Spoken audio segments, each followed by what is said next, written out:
Bien, alumnos, continuando con el tema, vamos a hablar de las raíces fisiológicas de la psicología científica. Nada parte de cero. Todas las ciencias siempre rescatan algunos descubrimientos que han hecho otras ciencias. En este caso, la psicología rescata los métodos experimentales de la neurofisiología. Objeto de la fisiología sensorial son los sentidos y su funcionamiento. Johannes Müller, que es el creador de la Escuela Alemana de Fisiología, en el siglo XIX formula una ley, la ley de las energías específicas de los nervios sensoriales. ¿Qué nos dice esta ley? Nos dice que cada nervio reacciona siempre en su forma característica, cualquiera que fuera el estímulo que le afecte. Significa que el ojo está para ver. Por tanto, si hay un estímulo externo al ojo, por ejemplo, un golpe, el ojo ve estrellas, ¿verdad? Nunca el ojo va a oler, nunca el ojo va a oír. Eso es lo que él nos señala. Siempre cada uno de nuestros sentidos va a reaccionar en su forma característica, no importando el estímulo que tenga. Ernst Weber, el gran fisiólogo del tacto, plantea las diferencias apenas perceptibles del umbral diferencial. ¿A qué se refiere las diferencias apenas perceptibles o también llamado umbral diferencial? Se refiere a cómo podemos nosotros establecer la diferencia entre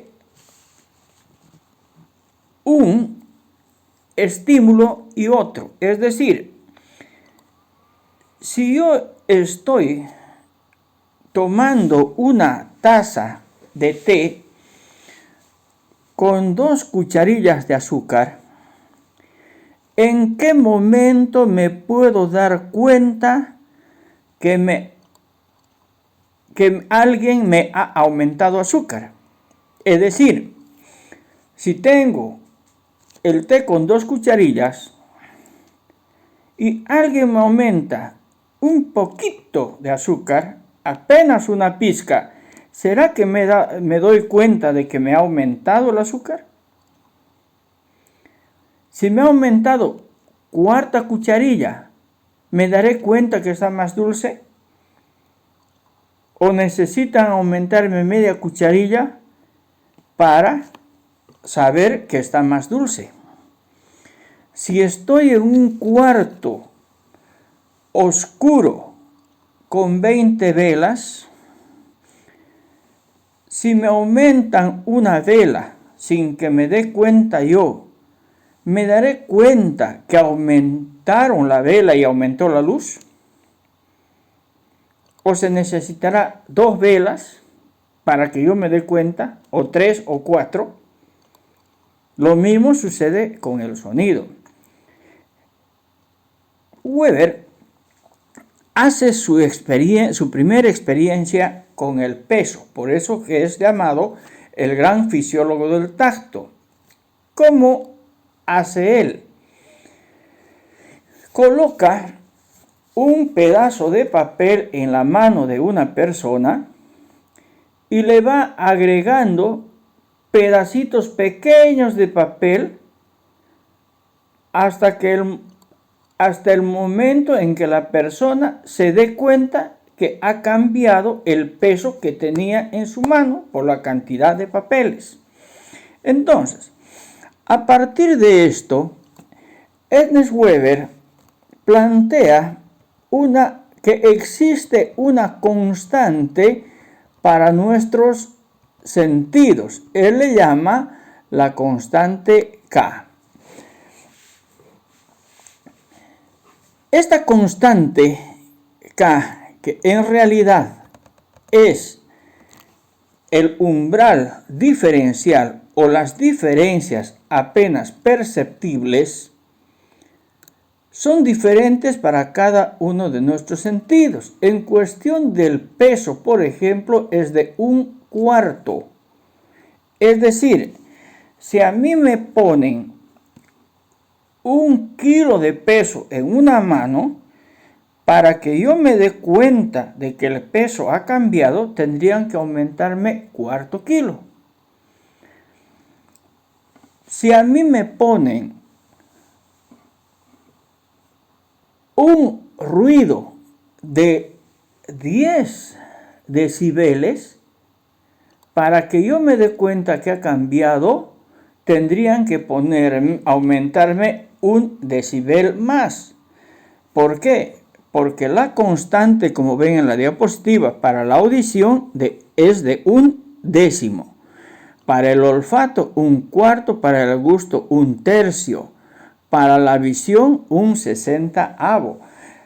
Tanto el olfato como la visión son bastante sensibles. Se necesita muy poco para que nos demos nosotros cuenta.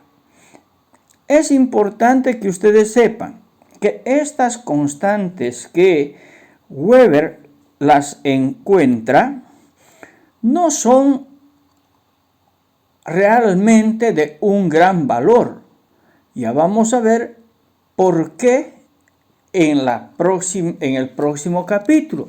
Sin embargo, es importante también considerar la importancia histórica derivada de la gran cantidad de investigaciones que estos descubrimientos de Weber han suscitado.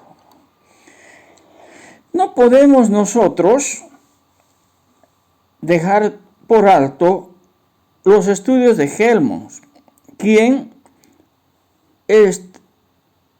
encontró métodos para estimular la retina y el nervio óptico, las ilusiones ópticas, los movimientos oculares, la percepción del espacio, la profundidad y la distancia.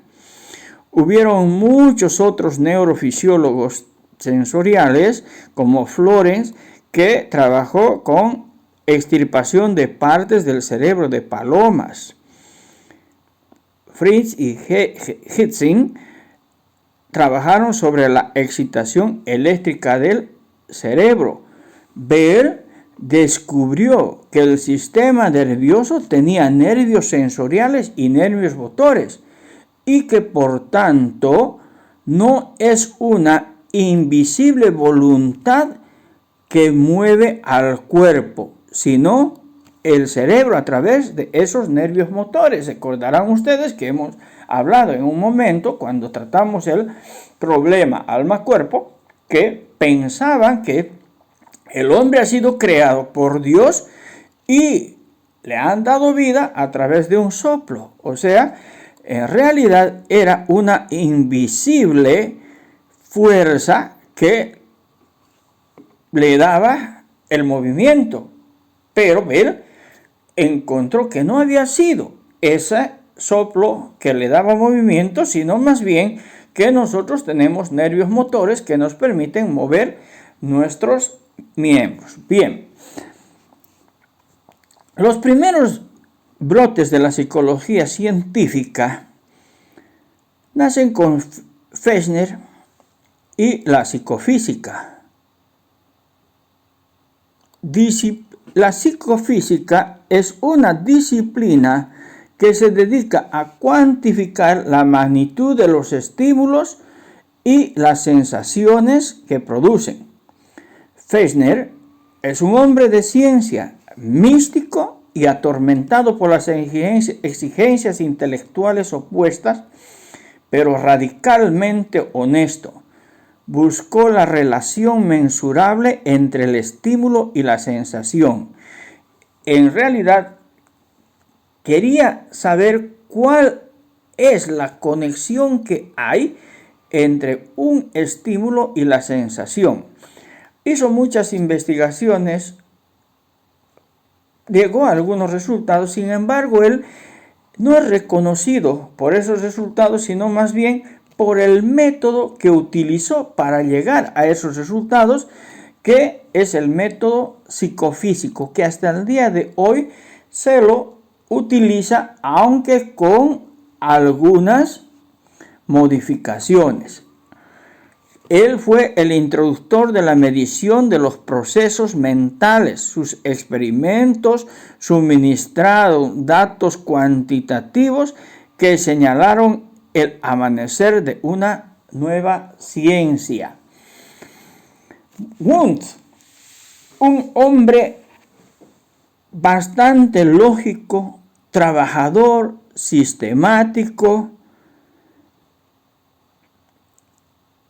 Se dicen de él que era un hombre bastante ordenado, médico y fisiólogo. Tuvo como maestros a Müller, Helmholtz, Fechner.